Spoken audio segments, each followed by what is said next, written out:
ప్రియమైన వారలారా, ఈరోజు మనము ఒక కాగితం ద్వారా మన జీవితం ఏంటో మనం తెలుసుకుందాం. చాలా మటుకు మనము ఒక మంచి ప్లేన్‌గా ఉన్న కాగితాన్ని తీసుకొని దీన్ని నిలబెట్టాలని మనం ఎన్నిసార్లు ప్రయత్నం చేసినా అది పడిపోతూనే ఉంటుంది. ఏ రీతిగా ప్రయత్నం చేస్తున్నా కూడా అది ఉండదండి. మనం చూడండి, ఒకసారి ఇలా పెడుతుంటే అది పడిపోతూ ఉంటుంది. అదే ఒకవేళ ఈ పేపరు, ఇంత సాఫీగా ఉన్న పేపర్‌ని మనం ప్రయత్నం చేస్తుంటే అది పడిపోతుంది, నిలబడలేకపోతుంది. ఆ!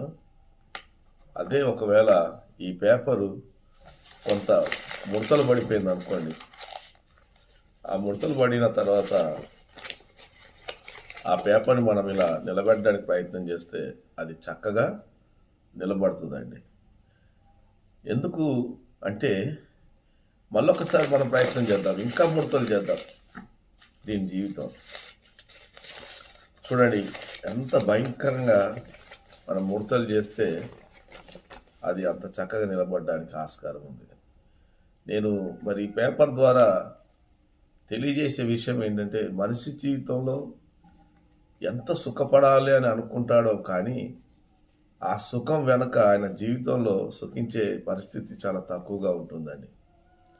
మానవుని జీవితంలో ఎప్పుడైతే ఆటుపోట్లు, శ్రమలు, కష్టాలు, ఇబ్బందులు అనుభవిస్తారో, ఆ అనుభవించిన జీవితం చాలా చక్కగా నిలబడుతుందని మనం జ్ఞాపకం చేసుకోవాలి. అందుకే మానవుని జీవితంలో శ్రమల వెనక ఆశీర్వాదం దాచబడి ఉంటుందండి.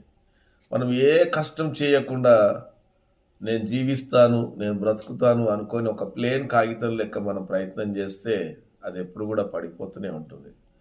అదే మనిషి జీవితంలో నేను శ్రమించాలి, నేను కష్టపడాలి, నేను పని చేయాలి, ఆ ఫలితాన్ని నేను చూడాలని ఎవరైతే అనుకుంటారో, ఇదిగో అండి, ఈ ముడతలు పడ్డ పేపరు ఎంత చక్కగా నిలబడిందో, మన జీవితం కూడా శ్రమల వెనక ఆశీర్వాదం ఉంటుందని జ్ఞాపకం చేసుకోవాలి. కాబట్టి దేవుడిచ్చిన ఈ జీవితాన్ని మానవుడు ఎప్పుడు కూడా సుఖంగానే ఉండాలి, ఎప్పుడు సుఖాన్ని అనుభవించాలని కాకుండా, ఈ జీవితంలో శ్రమను కూడా అనుభవించి, ఆ శ్రమ ద్వారా ఆశీర్వాదం, ఒక సువర్ణవంతమైనటువంటి మంచి జీవితాన్ని, ఫలితాన్ని మనం పొందుకోవాలని నేను ఆశపడుతున్నాను. మరి ఒక పేపర్ ద్వారా ఈరోజు మనం ఈ విషయాన్ని తెలుసుకున్నందుకు మనం అందరం సంతోషిద్దాం.